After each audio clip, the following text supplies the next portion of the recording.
Hey guys, and welcome back to the Legend of Zelda Spirit Tracks. Well, it seems we've been led on a wild Locomo chase. Carben wasn't at his sanctuary. He's dicking about with, like, the seagulls or whatever back at the village we passed on the way into the ocean realm, so I guess we're just going back there now. Once again, birds are assholes. This is a staple of the Zelda series. It is continuous, much like the Triforce, much like, what is it, the one dude's rap, Akuma's rap, that's the one. Anyways, yes, birds are also assholes in Zelda, and that will never change. Oh, you're talking about Ashura? Yeah, Ashura, basically, you know, the Skyward Sword final boss. Come on now, Jesus. See, I'm the one getting these two mixed up here, because you have Ashura's Wrath, the game, which starts in, like, the sickest manner I've ever seen a game start in, where you're plunging through space and whatnot, and then you fight like a giant space Buddha or something who tries to finger blast the Earth to death, and then you have Malice, or whatever the fuck his name was, at the end of Skyward Sword. I've honestly forgotten. Right? It's weird, but no, I feel like Ashura's Wrath is, like, it's the most platinum game that wasn't made by Platinum Games. Right, yeah.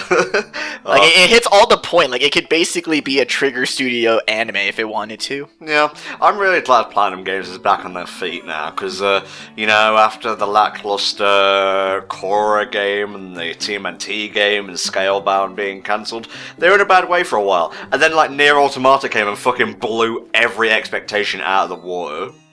I still had the faith. Like, it was so weird because it was from, like, you and other guys that I kind of was exposed to the core game, and I saw how bad it was. And then Gareth was really interested in the Team NT game, and so when that was bad, I was just getting it from everybody. It's like, Platinum Games was disappointing all of my internet friends. It's like, oh shit, when is it my turn? Yeah. And then Nier Automata comes out, and it's the best fucking game ever.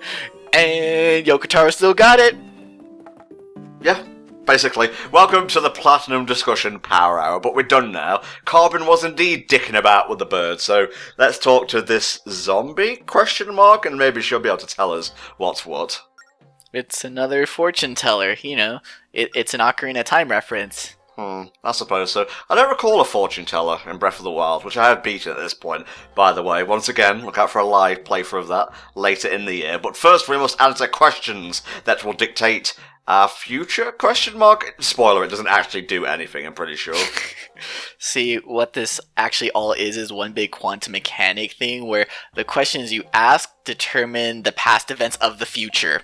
And it makes no sense, but it's super cool because you escape the room without your wristwatch blowing the fuck up. Well, this is a 999 reference, isn't it? Yeah, it's basically zero escape. There you go. Alright, next question, please. I'm all ready to go. What's my eye colour? It's like bluish grey. It's like sometimes hazel, I think. Nah, mine are just brown. I just have heterochromia. Yeah, I'm that special snowflake kind of commentator. Sagittarius, I think that one was. Gemini? Yeah, that's it. The sign of a generous humanitarian. I don't think. I don't think so. She's gonna tell us our fortune now. I was gonna say, she didn't even ask if she wanted, like, Chinese zodiac or horoscope zodiac. That's how they catch you.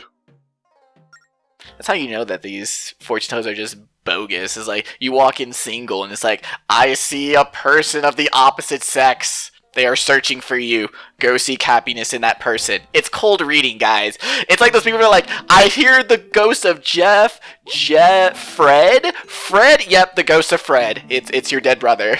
Fred Flintstone died before Barney Rubble, and he just wanted closure, did Barney? Poor lad, poor lad. My favourite fortune teller joke, bar none, will always be The Simpsons, where Lisa goes to get her fortune told, and that woman just, like, cackles, throws down a smoke bomb, and the smoke clears, but she's still there.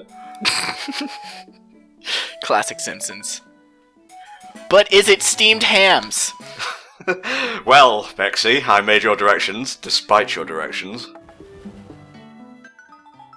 Alright, new song. Are you ready? It's going to be like 3 notes long. I hope you're taking notes, ironically enough.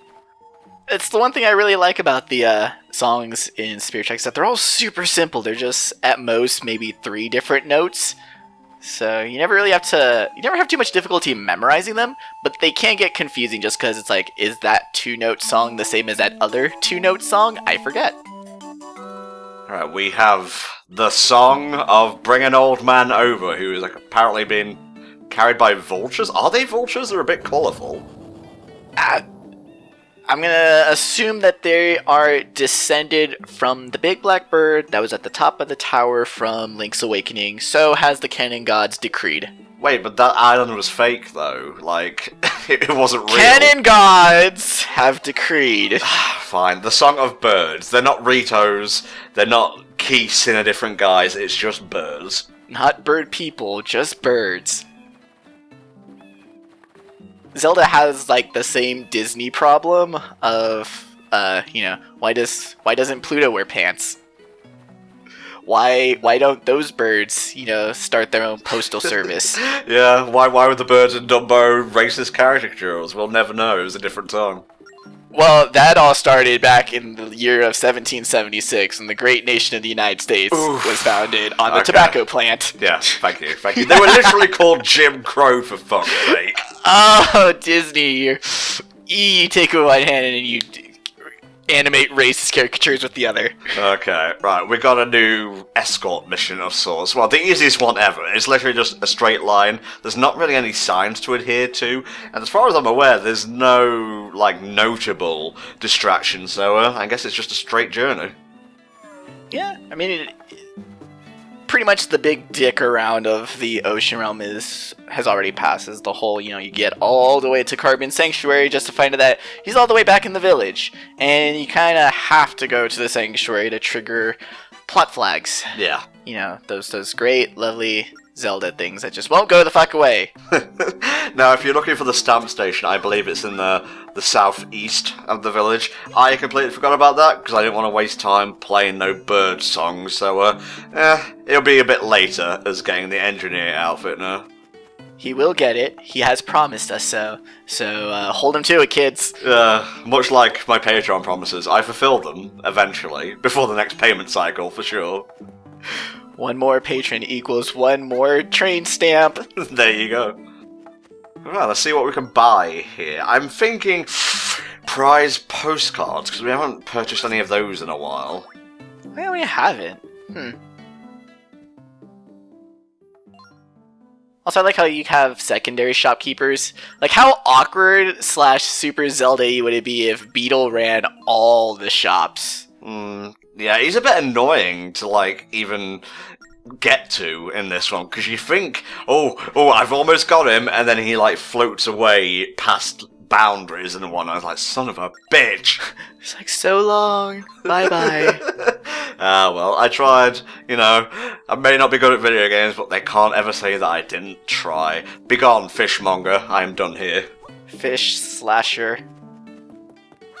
I could totally go for some sushi burritos right about now, actually. Damn you, Zelda, and you're making me hungry. I don't think I've ever had sushi. I don't want to say that was dad to that one Simpsons episode with the bad fugu and giving me a phobia, but I've just never got around to it. I love sushi. I used to have a roommate who worked at a sushi restaurant, so we would just go there all the time, get super trashed on free booze, buy all the sushi rolls, and only get charged for half of them. I have all kinds of sushi restaurant stores because I love going to those. I like just anywhere that I can get me some raw fish and eel wrapped in rice. I'm in heaven. Damn, eels, really? That's like a London staple, like jellied eels. Well, the eel's not raw, and that's probably why I like it more. I love getting eel in sushi just because it also has eel sauce. It's so good. First of all, ew. Second of all, I wasn't laughing at your preferences. The mind and voice of Gordon Ramsay just came onto my own mind. It's fucking raw! It's fucking raw. That's the way I like it. Back off, Gordon. Whatever floats your boat, I suppose, or keeps your train aloft above the waves. Whatever, choose your train. This is too peaceful right now. Where's the enemies? I'm waiting for them to just pop up over the horizon. It's literally a straight shot, and this is a 2D Zelda. There should be more padding abound. There we go. Oh yeah. Pirates didn't end when Tetra took the throne. No, they just took new forms. They just all decided to become pricks. Well, no, because those are the monsters, and the monsters had always been pirates even before, like, Tetra. Because they were already established pirates in Wind Waker, so monsters are just always going to pirate. In fact, it's the Hylians copying monster culture and appropriating it by being pirates. God. Think about that. It never ends, even in, like, video game fiction. No, it doesn't. Booyah. Oh, that's why you knock them out the train. It's pretty sick, actually.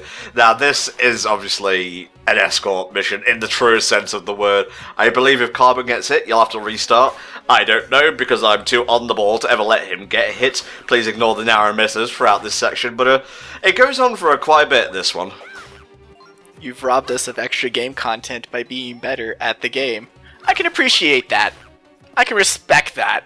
God, can you imagine what this would be like if you didn't have the map on the second screen, like the radar and whatnot?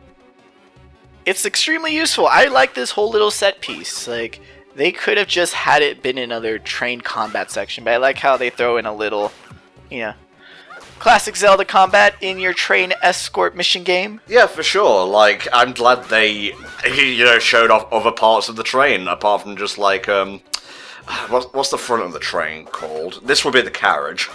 So the engine? Yeah, basically. Actually, I think, like, Carben's Japanese name has to do with, like, the front of a train, because it's Saren? So I guess that's Japanese for leading wheel. Ah. Oh, Saren from fucking Mass Effect. Is that why he was called that, rather?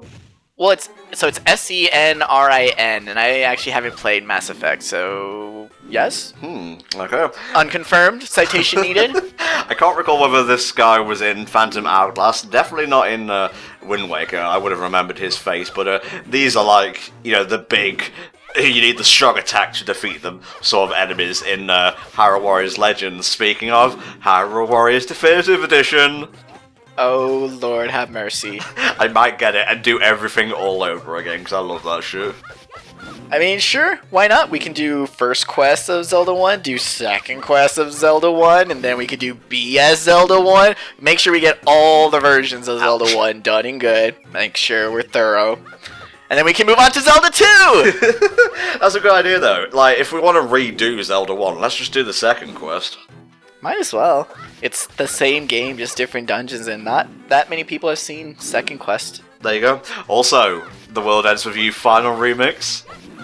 Yeah, I had to avoid the internet there for a while because I was just way too excited. I'm super happy. It's based off the iOS version, so some of the mechanics are a little different, just in terms of like the fact that both characters are on the single screen, so light puck distance is a little different. But other than that, I am super excited for it. I love that it's now on a much more easy recordable format. Oh yes. For Let's Play shenanigans. We may end up having a playthrough of that later this year, guys. Let us know if you want to see The World Ends With You Final Remix. Why would you say no if I'm offering you more content? But seriously.